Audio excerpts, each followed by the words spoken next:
Alors, est-ce safe de venir aussi avec un enfant d'1 an? Au Mexique, il y a plein d'enfants partout. Nous, la première fois qu'on est venu, quand on est venu en famille, Damien, il avait 1 an.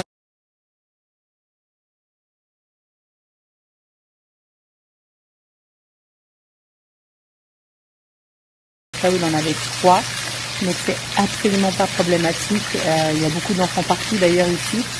Et le seul truc c'est qu'ils risquent d'avoir chaud.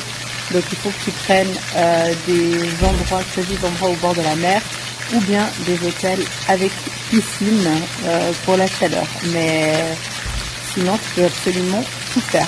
Non, le Yucatan n'est pas plus dangereux qu'ailleurs pour les touristes. J'entends que c'est une zone qui est très très très touristique, donc vous avez des touristes quasiment dans tous les villages, donc ce qui est même d'ailleurs assez pénible si tu veux venir découvrir le Mexique, de te retrouver qu'avec des étrangers. Non, c'est pas plus dangereux qu'ailleurs. Justement, il y a beaucoup de choses qui sont faites pour les touristes, même par les touristes, ce qui parfois peut même être un peu gênant, puisqu'à la base on est au Mexique. C'est très facile de conduire dans cette zone du Mexique, contrairement à Mexico City où c'est vraiment le gros bordel. Ici, vous avez en fait une autoroute qui part du nord, de vers Cancun, qui descend jusqu'au sud, jusqu'à Bacalar, là où on sera demain. Alors, beaucoup de questions sur les locations de voitures. C'est très simple de louer une voiture au Mexique. D'ailleurs, ça coûte pas si cher que ça. Nous, à titre d'exemple, pour 1 mois, on a payé 600 francs la location pour 28 jours. Donc pas du tout grand chose, il y a beaucoup de services de location. Oui, il faut être vigilant, pardon.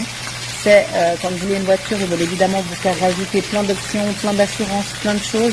Nous, chaque fois qu'on voyage, on prend toujours la full couverture pour éviter d'avoir quoi que ce soit en cas de dommages sur le véhicule, pour absolument rien avoir à payer. Sur les 600 francs de location, j'ai rajouté 150 francs de protection complète pour le véhicule. Si vous n'avez pas de véhicule de location, pour vous déplacer, c'est assez facile. Il y a plein de cartes qu'on appelle les colectivos que vous pouvez prendre qui vous amèneront d'une ville à l'autre. Il y en a des très très bien avec air conditionné, un peu première classe. Si vous faites des très longs trajets, moi à l'époque, quand je faisais des 12 heures de route, c'est exactement ce que je prenais. Maintenant, on loue des véhicules parce qu'on est avec les enfants et les affaires. Mais il n'y a absolument aucun souci de se déplacer.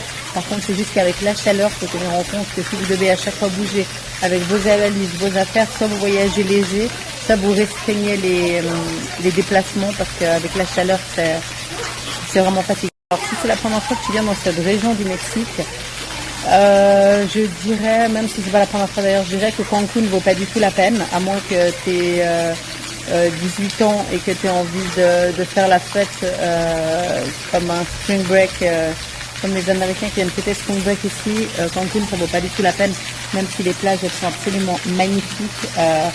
Dans ce cas-là, va aux États-Unis. Tulum, les ruines, c'est très très beau en bord de plage, mais sinon Tulum c'est aussi surfait. D'ailleurs, si tu cherches pas forcément la mer, il faut aller dans les terres. Valladolid, c'est vraiment un petit village typique qui vaut vraiment la peine. Attention, quand il fait très chaud, ça peut être assez lourd et tu as plutôt envie de te baigner. Il faut faire les cenotes, qui est absolument partout dans la région. Mérida, qui est une ville très connue ici au Mexique. Allez visiter le temple de Chichen Itza. Évidemment, vous arrêtez en bord de plage pour vous baigner. Donc, sur toute la côte, t'as Akumal qui est aussi incroyable. T'as vraiment différentes régions. Tout dépend un petit peu de ce que tu cherches. Tu peux tout faire par toi-même. Nous, par exemple, on n'est jamais passé par un tour opérateur. Bon, c'est plus facile, je suis d'ici et je parle espagnol. Mais tu peux tout faire ici en regardant, te renseignant bien avant de partir. Ce qui vaut la peine, ce qui vaut pas la peine, quels sont les prix, sinon tu seras à chaque fois arnaqué. Oui, tu peux vraiment te balader partout. Après, est-ce que tu auras envie d'aller dans des endroits reculés où il n'y a personne? Je ne sais pas.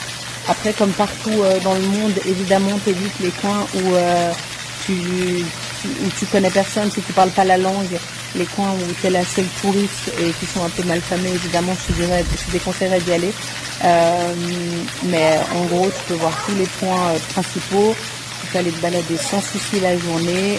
Évidemment, si tu as une Rolex, tu la laisses à la maison ou à l'hôtel, dans le coffre, et tu te balades pas avec des choses de valeur. Oui, si évidemment tu vas pas traîner le soir dans des rues sombres où tu es la seule touriste et que tu as des bijoux des pieds à la tête, si tu viens pas pour chercher de la drogue et te mettre dans les histoires, il n'y a absolument aucun problème. Enfin, nous, il ne nous est jamais rien arrivé. On a déjà essayé de nous dire qu'on voulait nous amender pour un truc pour la voiture et nous demander de payer $150. Ça, c'était il y a 2 ans, dans une autre région du Mexique d'ailleurs. Voilà, et bien sûr, ils essayent. Il ne faut pas oublier que tu es quand même dans un pays pauvre. Comme je disais dans la story précédente, nous, ça nous est arrivé une fois qu'un